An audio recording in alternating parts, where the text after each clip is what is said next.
All right, so we're gonna wrap it up here. Um, just finished the league, went 4-1, did pretty well. Again, this is the list. Um, so we played Green Black Rock, Marty Pyromancer, um, Super Friends with Doubling Season, Hardened Scales, and Mono Green Tron. Um, those are all fine. The I think Hardened Scales is a big one where this deck uh, gets a lot better than the typical matchup of Merfolk because Merfolk doesn't have a ton of interaction. Like Mono Blue Merfolk doesn't have a ton of interaction with the creatures that they're playing. Um, so that's where the bolts came in. Like the bolts were amazing overall. Like against Hardened Scales, like having um, some kind of removal for the turn two Steel Overseer. Like that's where the deck's gonna shine.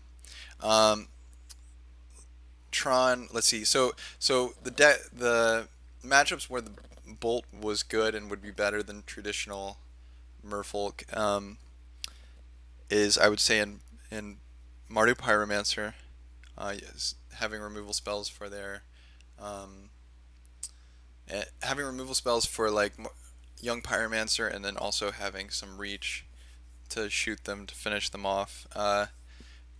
Green Black Rock is also gives you the reach that you need and can interact with their planeswalkers when they have to, like Liliana the Veil and um, Liliana the Last Hope.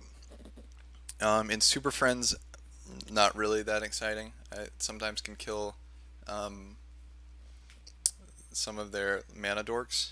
I guess it can interact with their planeswalkers at a pinch, but like doubling season Super Friends is not something that you need to really expect unless someone at your FNM like plays it all the time. Hardened Scales Affinity. This is probably the biggest one where having bolts and Wizard's Lightning like really helps a like very bad matchup. I mean, I would say that Affinity is a terrible matchup for Mono Blue Merfolk, like traditional Affinity, and Hardened Scales I think is even worse because walking Ballista with Hardened Scales backup and is just a nightmare. So um, and with Mono Green Tron, I think traditional Mono Blue Merfolk is more favored. I mean, we're doing the exact same thing essentially. In fact, it might even be better game one because it's uh, bolts and stuff just helps the race because you game one you're just racing. It's I need to kill you as fast as humanly possible, and a 1 mana 3 damage spell can really help with that. But you end up boarding them out, I would say, game two and three, and become a bit more reactive, adding in the spell pierces and the damping spheres and abrade. Um, but I would imagine there's just not much of a leg up compared to traditional mono blue, which because it's always just a race. Um, so final thoughts on some of the cards. Master of Waves. We, when playing, you can tell that his how amazingly untouchable he has been in the past couple years is gone. Like he can be removed pretty easily. There are a lot of options. Like you know, Green Black X. Like they just Assassin's Trophy. We saw Assassin's Trophy hit Master Waves and Fatal Push and everything. And Marty Pyromancer, like Collective Brutality and Fatal Push, were just like taking care of it. That being said, again playing with it you can tell that this card just wins games out of nowhere. Like there was at least one, I can't remember, I think it was Marta Pyromancer or it was Green Black X, where despite them like killing Master of Waves uh, a couple times in other games, like if they don't have the answer, I mean the thing is they have more answers, but when they don't, you just win. That's what happens. Master of Waves just can typically like win on the spot on some games. So um, again, he's not as good as he used to be, but that set doesn't say like a ton because he's just an amazing card who will win you games out of nowhere. Mistcaller was never useful in a sense. It was essentially a curse catcher with no abilities, right? So it was a a Merfolk of the Pearl Trident, uh, just a 1/1 Merfolk. Um, I mean, it was a wizard, so it helped with Wizard's Lightning. It wasn't any better than Curse Catcher, and in fact, in a lot of the matchups, I would have just rather had Curse Catcher because, like Mardu Pyromancer had a couple instances where they would have forced their instant sorceries to play around a Curse Catcher. You know, I no none of the matchups that we were in was his sacrifice ability ever useful. Um, but that being said, when it is good, it's usually great, right? Like if you're playing against a Goryo's Vengeance deck or something like that, like Dredge. Dredge can in Dredge it can only hit. I think it can hit Narcomoebas and it can hit prized amalgams, but those are not going to be entering the battlefield at the same time. And if you stop a Narcomoeba from entering, then it'll stop the prized amalgam from entering. And Bloodghast are an optional enter the battlefield.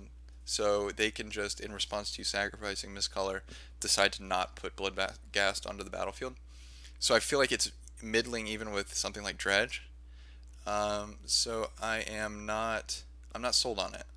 Uh, Again, there were a lot of times where I just wanted it to be a Curse Catcher, and um, in a meta game where Curse Catcher is um, not available, I think that I would want to play something, or Curse Catcher is not valuable. I would think that I would want to play something like um, Triton Shorestalker or Mistcloaked Herald, the 1/1 Merfolk unblockables. The only problem is that those creatures are like a rogue and a wizard, or I'm sorry, a rogue and a warrior respectively. So they're not wizards, so that hurts Wizard's Lightning. So I think like I would just roll Curse Catchers from now on. Um, like if I was really just down on Curse Catcher and thought it was terrible, I think honestly like I'd throw the curveball and like give Kosi's Trickster a shot. Why not? It's a 1/1 Merfolk Wizard, and who knows? Maybe it'll do something. I don't know. Maybe people are discrediting that. Totally discredits all my opinions if I'm thinking about running Kosi's Trickster. I guess some people just click off the video right now. Um, Other things to wrap up. Kira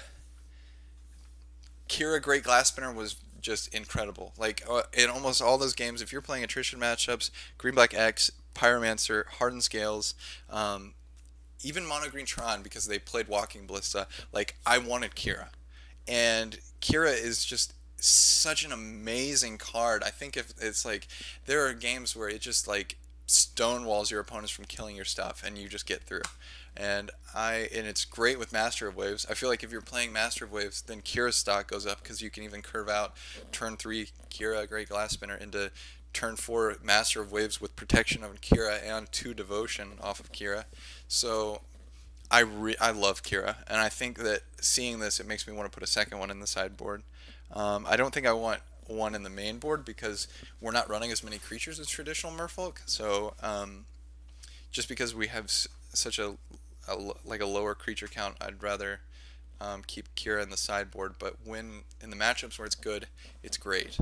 So anyway, those are my thoughts on the deck.